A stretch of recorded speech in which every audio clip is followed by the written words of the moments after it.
As Magic the Gathering spirals deeper into the thematic realm of Marvel and Funko Pops, the disgruntled former fans look for a new game to play.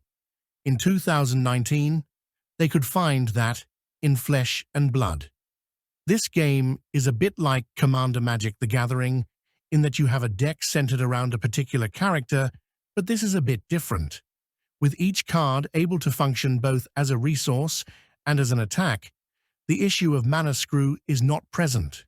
With a fresh 4-card hand every turn, the issue of card advantage is lessened. The game is about two warriors dueling to the death.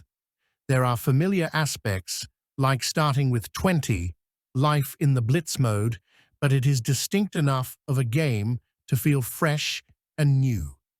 It is certainly less stale than Magic, and while the fantasy world of Wrath can hardly be called blindingly original, it also isn't full of cyberpunk talking mice sneaking through a multi-dimensional haunted house looking for the lost memories of a transgender feminist planeswalker.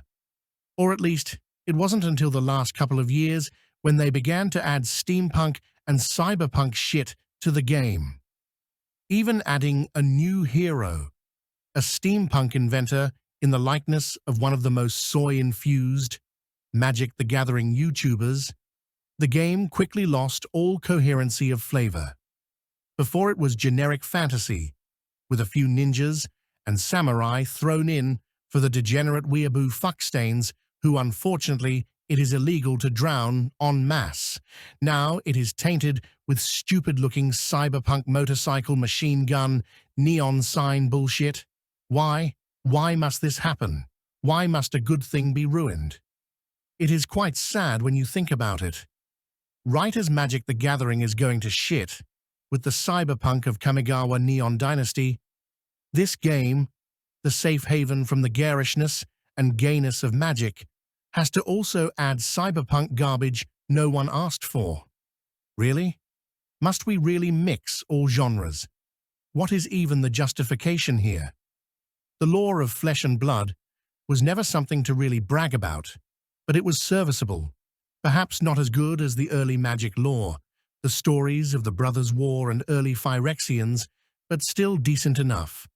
Now it has gone from generic to complete kitchen sink, like some bizarre variation on the old Rift's role-playing game world from Palladium. Are card game players this fucking dumb, this fucking slack-jawed and desperate for anything new, that they will open their wallets gleefully for this shit, excited just over the fact of a heckin' epic cyberpunk set in their fantasy card game? Do they have any sense of restraint? Not to say a fantasy cyberpunk game couldn't be cool, but that's not what Flesh and Blood is. Or at least, not what it was. Now it is whatever Legend Story Studios wants it to be. It is sad to see such a promising game openly shit on its lore so early on. The game is barely 5 years old, and it is already on the downward spiral.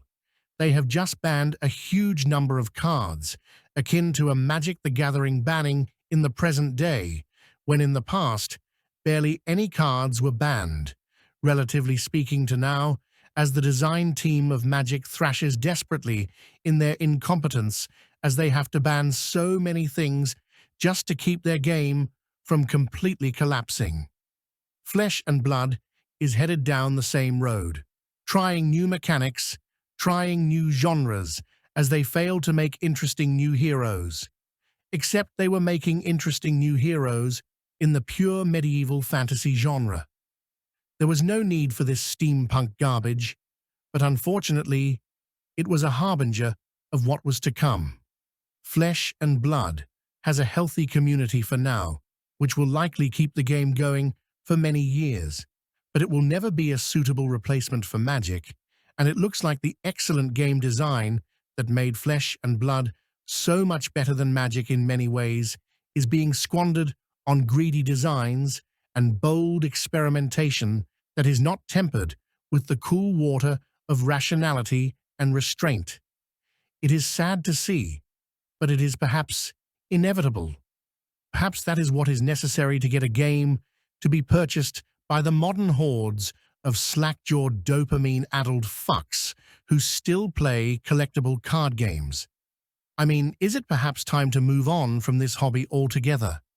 These games are fun, but the people who play them are just sad. Spending hundreds of dollars on cardboard is not a healthy habit unless you are well endowed monetarily, and most of these sad twats are lucky if they make 50 grand a year. Sure, plenty make more, but many others do not. Is that the business model of this card game? Is that the business model of a trading card game as a whole?